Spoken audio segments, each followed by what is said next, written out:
Oh, well, Bev, after the game last week, you mentioned the team sort of played to the occasion a wee bit and you were glad to have that first game out of the way. So what are the expectations and what areas of improvement are you looking for the second game? Yeah, I think we'd like to play a little bit more of how we would like to play. I think a little bit more flow in attack and keep the ball better. That was an area I just felt that it was, too transitional, the game, and we probably played into that a little bit. So I hope we can just turn up to Porirua Park. Now we're underway, the season started, and all the noise around this team, that's going to come with its own challenges, but I think we've just got to get our head down, work hard. I think that's ultimately what any team, no matter how talented or how much talk there is about the team, we just want to get on with it and hopefully bring a little bit more of our identity with the ball than what you would have seen at Sky Stadium. They have quite a strong Kiwi connection. Does that make them scouting you easier? And what's that like for the players, I guess, coming up against players where they know a little bit more? Yeah, it's a fair point. I think, when we talk about lineups and who we're potentially playing, strengths and weaknesses, obviously some of these players have been to World Cups, Olympic Games with, the likes of an ALeague and Kelly Brown and players like that. So I think, it definitely brings a different flavour to it. I always like it. I used to enjoy national team playing against players that were in their club. It brings a little bit more of a flavour. But I think, we have to respect, they've done well, the Jets. I think they're ruthless in what they do get, and they seem to convert that, and we have to be ready to deal with that.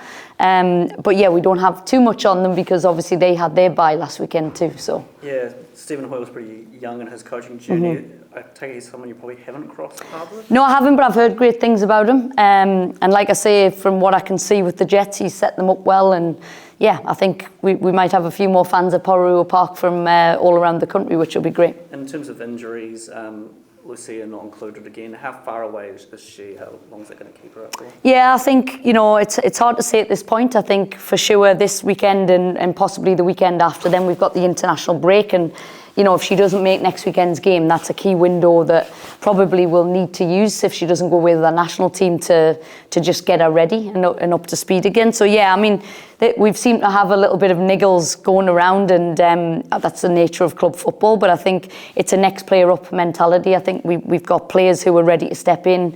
We had to rotate a lot in pre-season due to injuries. It's not new to us.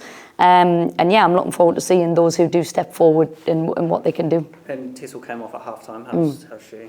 Yeah, we're still understanding what the extent of that is and working through that. But that was disappointing, right? I think there's a lot of talk, and I think you can feel what Tess brings to this team in terms of her quality, her leadership, and to lose that at half-time and probably earlier in the game, really. And looking back, she felt that and probably should have come out early but didn't. So we're working through that. We'll know more as we get to the back end of this week as to what that can be. And obviously it was confirmed yesterday that Macy's taking a break from football and stepping away.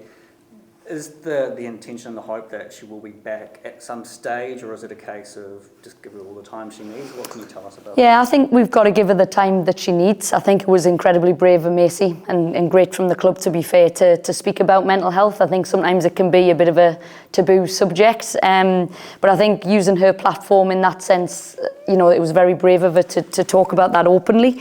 So for us, I think the team, we're just behind Macy and, hope that she gets back to the Macy that we know. But in terms of timelines, it's not black and white, right? It's not a hamstring. It's very hard to put a timeline on it. And I think we just have to expect that it could be for a longer period of time. It could be shorter, but we're there to support her regardless. What is your role with her? Obviously, you're not like a psychologist or anything, but as the coach, what is your role with her? Yeah, to be honest, I've left it more to the experts. I think it's an area in terms of, I'm not overly qualified in that area. I think for me, it's just been letting Macy know that we're thinking about her, we're here to support her, and just being adaptable. While we were working through this period to this point, it was just knowing, is Macy in today, is Macy not in today, and working through that and being supportive of that. But I think the club experts are the ones who've really been working with Macy in supporting her moving forward. Just back to last week's game, I know it's a very small sample size, but what did you learn about the style of the A-League opposition? I think I learned it when I went to Australia. I think it's transitional for sure, and I think that just brings a whole different different angle. I think you have to be able to thrive in chaos in some ways, and we didn't really thrive that much in chaos. So we have to be able to live with that. I think sometimes you can have all the tactics in the world, but the mentality of a group can get you through a game. And I think you've seen they never gave up, to be fair to Canberra. I think right till the very end we were under the pump. But I think what I was most pleased with is the group's resilience. A, to come back, and B, to hold and not lose that game. I think I spoke to that at times last year I felt this team, gave away that dying goal or whatever in the last minutes and gave up maybe a draw and coming away with a point. I think at the end of the day we took 2 points off a team and we move on. I think you can't dissect things too much in club football. It's review, move on, get ready for the next opponent. But I do think there's some learnings in dealing with an occasion and a moment that this group is still clearly dealing with. But for us now, this week's had a good feel about it. I don't think the players overly dramatised what last week was. I think we seen it for what it was.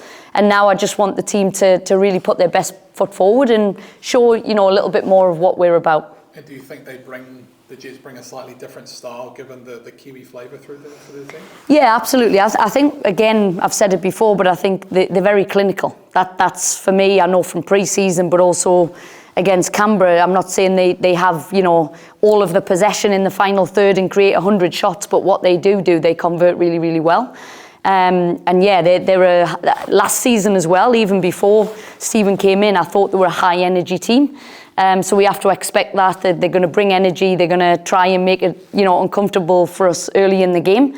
And I think, again, it's how we can bring that calm in the chaos and be aware of their threats, but also, identified some areas that I think we can get after them. And I know as football fans, we like to see goals, but in terms of matchups, you've got two of the best keepers in the country, Anna and Vic. How are you sort of looking at that matchup? Yeah, I think it'll be a great occasion for any football fern fan. I think you get to see a whole load of football ferns on the pitch. I think, ALeague's a great goalkeeper. I think we've definitely seen that in some of our scouting, but obviously aware of it too. I think it's great that New Zealand's produced two, top quality goalkeepers, and they're on our doorstep this weekend. And you mentioned learning from last week. Have the players, I guess, was there a little bit of a acknowledge last week's game first before we move on to Newcastle? Yeah, absolutely. I think we always do like a review day and then we move on to preview. And I think, to be fair to Canberra, what they do is they man mark, they dropped into a back five that we didn't expect. And I just found you go into tunnel vision, right? And an occasion you just get into this. And I don't think we were able to do that enough to zoom out and really just, see the bigger picture and adapt as quickly, and that's something we've put attention on.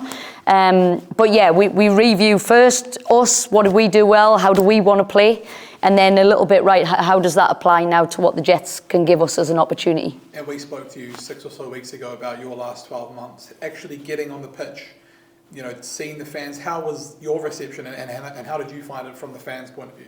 Oh, brilliant. I think, that was very pleasing for me. I think, you're always wondering how you'll be received, but, the amount of yellow fever and people who, they're calling your name and things, I felt really warmly welcomed. And, it was a really special night for me. I think, I started here in Wellington, and to be in that stadium, I know it's coaching this team's a massive privilege, and I've been at Porirua Park in the stands, and I know how that can get, so I'm super excited for how loud and how warm we can be for our team and make it a little bit frosty for the other team this weekend.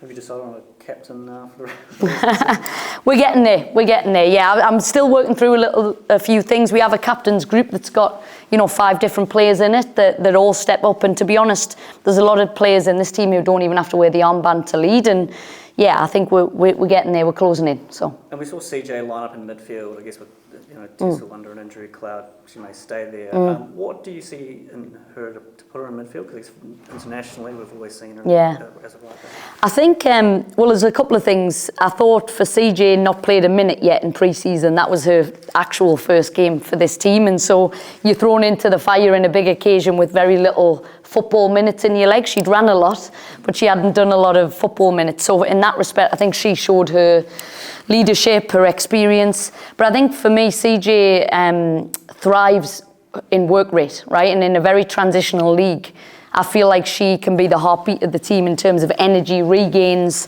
getting around the pitch, but also organising players around her.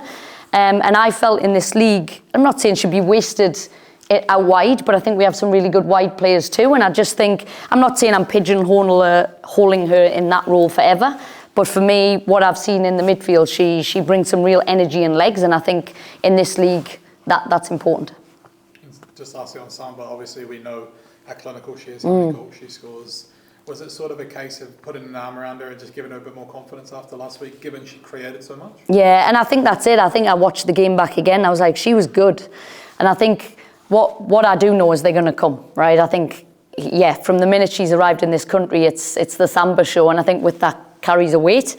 But I also don't think she's overthought that too much, which I'm pleased with. I think some players that can really get heavy on them. I think the goals are going to come from Samba. I thought she was outstanding, and she's a handful for any centre-backs to deal with, so...